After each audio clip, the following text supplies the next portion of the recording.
ప్రస్తుతం మనతో పాటు ప్రముఖ జ్యోతిష సంఖ్యా శాస్త్రవేత్త రెహమాన్ గారు ఉన్నారు. వారిని అడిగి మన సందేహాలను తెలుసుకుందాం. గురుగారు, మరి అన్ని జాతకాలు చూసుకొని పెళ్లిళ్ళు చేసుకుంటుంటారు. పెళ్లి చేసుకున్న తర్వాత వాళ్ళ మధ్య అన్ని విభేదాలు రావడం, ఎప్పుడు గొడవలు పెట్టుకోవడం, కొట్లాడుకుంటూ ఉంటారు. మరి వాళ్ళకి ఎలాంటి రెమెడీ ఉంటుంది? ఇప్పుడు ప్రస్తుతం ఈ ఫ్యామిలీ ట్రబుల్స్, ఫ్యామిలీ ప్రాబ్లమ్స్ తోటి అందరూ ఎక్కువ మంది ఇబ్బంది పడుతున్నారు. అన్ని సమస్యలకి మొదట కారణం మీ డేట్ ఆఫ్ బర్త్, ఓకే.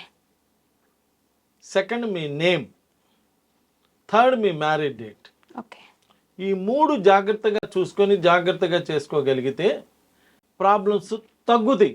రావని నేను చెప్పడంలా, మనిషి జన్మెత్తామంటేనే ప్రాబ్లమ్స్ ఉంటాయి. ప్రాబ్లమ్స్ లేని ఇల్లు లేదు. కానీ ఇలా ఫ్యామిలీ ఇబ్బందులు వస్తున్నాయంటే ఎందుకు వస్తున్నాయి, అసలు మన ప్రాబ్లం ఏంటి?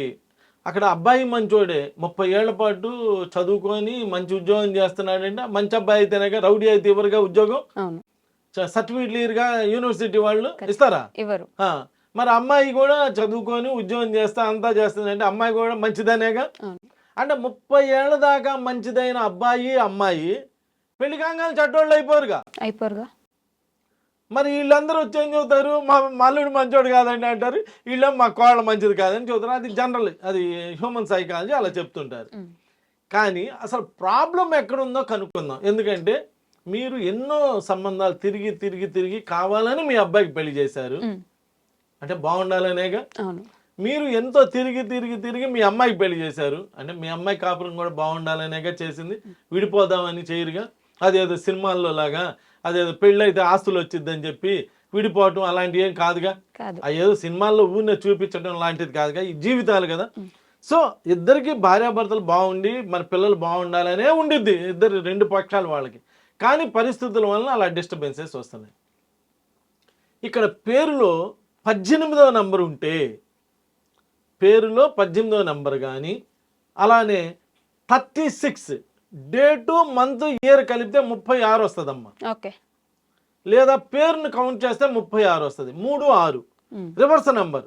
3 అంటే గురువు, దేవతల గురువు. 6 అంటే గురువు, రాక్షసుల గురువు. ఈ ఇద్దరికి పడదు. 3 పువ్వులు 6 కాయలు, 6 పువ్వులు 3 కాయలు, రివర్స్ నంబర్.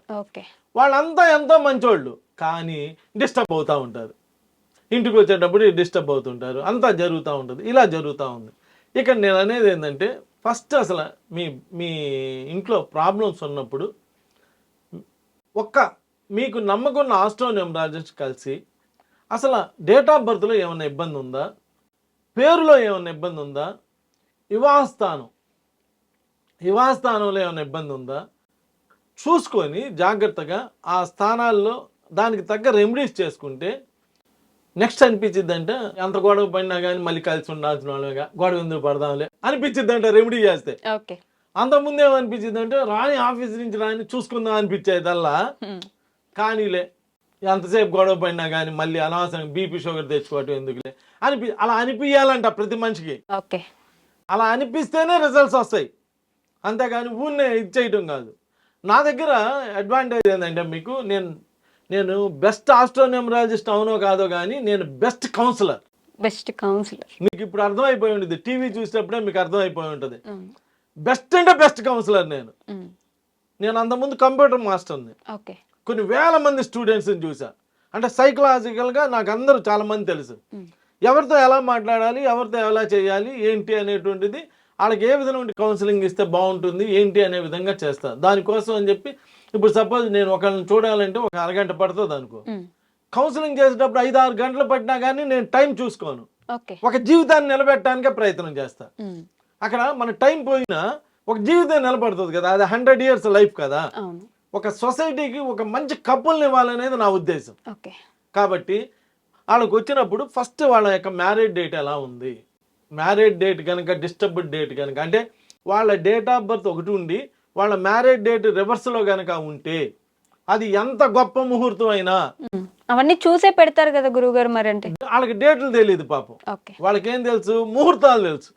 పురం యొక్క హితము కోరు వారు పురోహితులు, వారికి నమస్కారం పెట్టుకొని నేను చెప్పే ఒకే ఒక మాట ఏంటంటే, పురం బాగుండాలి అన్ని బాగుండాలని ఎంతో కష్టపడి మంచి ముహూర్తం పెడతారు పురోహితులు. కానీ వారికి డేట్లు తెలియదు. ఆ డేట్ నెగిటివ్ డేట్లో పేరు కనుక వస్తే ఆటోమేటిక్గా ఫ్యామిలీస్ డిస్టర్బ్ అవుతాయి. మరి అందరూ పురోహితులు పెట్టిన వాళ్ళేగా, మరి వీళ్ళందరూ ఇన్ని కేసులు ఎందుకు, డైవర్స్ కేసులు ఎందుకు ఉన్నాయంటే ఇక కారణం, ఇక్కడ మ్యారేజ్ చేసుకునేటప్పుడు ఏం చేయాలంటే అమ్మ, పురోహితుల దగ్గరికి వెళ్ళి 3-4 మ్యారేజ్ డేట్లు తీసుకోవాలి. ఓకే. తర్వాత న్యూమరాలజిస్ట్ దగ్గరికి వచ్చి ఈ 4 డేట్లో ఏది మంచి డేట్, వాళ్ళకి అనుకూలమైన డేటో చూసుకొని అప్పుడు వివాహం చేస్తే అప్పుడు వివాహ సమస్యలు రాకుండా ఉంటాయి. ఇక్కడ నేను ఓన్లీ న్యూమరాలజిస్ట్ నన్ను కలవండి అని నేను అంటల్లా. ఒకవేళ నన్ను కలిస్తే కూడా నేనేం చెప్తానంటే, అయ్యా కాసేపు కూర్చోండి, మీకు నమ్మకం ఉన్న పురోహితుడి దగ్గరికి వెళ్ళి 4 తండి, లేదా నాకు నమ్మకం ఉన్న పురోహితుడి చేత ఇప్పుడే మాట్లాడి మీ ముందే ఆయన దగ్గర 4 డేట్లు తీసుకొని అప్పుడు నేను మళ్ళీ దాన్ని రీచెక్ చేసి అప్పుడు డేట్ కూడా తీసుకొని అప్పుడు ఇస్తాను అని చెప్పి వెయిట్ చేయిస్తాను అనమాట. ఎందుకని మనం ఒక్కలమే డెసిషన్, పెళ్ళి అంటే 100 ఏళ్ల పంట, మనం ఒక్కలే జ్ఞానవంతులం కాదు, మనం ఏదో పెద్ద పుడుం కాదు, ఊనే ఏదో టీవీలో 4 మాటలు చెప్పినంత మాత్రం మనం ఏదో పెద్ద గ్రేట్ కాదు. చాలా మంది గ్రేట్ పీపుల్ ఉంటారు, వాళ్ళ దగ్గర నుంచి మనం కొంత నాలెడ్జ్ తీసుకొని మనకున్న నాలెడ్జ్ని కూడా కలిపి ఏది నిన్ను నమ్మి ఒక వ్యక్తి నీ దగ్గరికి వచ్చాడంటే, నిన్ను నమ్మి వాళ్ళ యొక్క వివాహ జీవితం నీ చేతిలో పెడతానికి నీ దగ్గరికి వచ్చాడంటే నువ్వు ఎంత కాన్సన్ట్రేటెడ్గా ఉండాలో తెలుసా, ఎంత జాగ్రత్తగా ఆలోచించాలో తెలుసా. నువ్వు 10 మంది దగ్గర సలహాలు తీసుకున్నా పర్లేదు, కానీ వాళ్ళ జీవితం అయితే నిలబెట్టాలి. ఎందుకంటే వాడు నిన్ను నమ్మి వచ్చాడు. నువ్వు ఎవరినైనా మోసం చేయొచ్చామో కానీ నిన్ను నమ్మిన వాడిని మాత్రం మోసం చేయకూడదు. నిన్ను నువ్వు మోసం నీ వృత్తిని నువ్వు మోసం చేయకూడదు, నిన్ను నమ్మిన వాడిని మోసం చేయకూడదు. సో దాని విషయంలో చాలా జాగ్రత్త చేసుకుంటే వివాహ సమస్యలు రాకుండా ఉంటాయి. నా దగ్గరికి వివాహ సమస్యలతో నా దగ్గరికి వచ్చిన వాళ్ళందరికీ ఎన్ని కాపురాలు నిలబెట్టానో నాకే తెలుసు, ఆ భగవంతుడికే తెలుసమ్మా. నమస్కారం. తవ్వండి, తవ్వుతూనే శివలింగం సరే దాన్ని అట్లా కప్పేసేయండి, చూపించదండి. కృష్ణ ఇస్ దేర్, మూర్తి పూజ కాదు, సాక్షాత్ బ్రజేంద్ర నందన భగవాన్ ఉన్నారు మూర్తిలో. ఏమీ ఆశించకుండా ఆరాధించే వాళ్ళు కూడా ఉన్నారా ప్రభుజీ? నిజమైన భక్తి అంటే మనకు తెలియదు కాబట్టి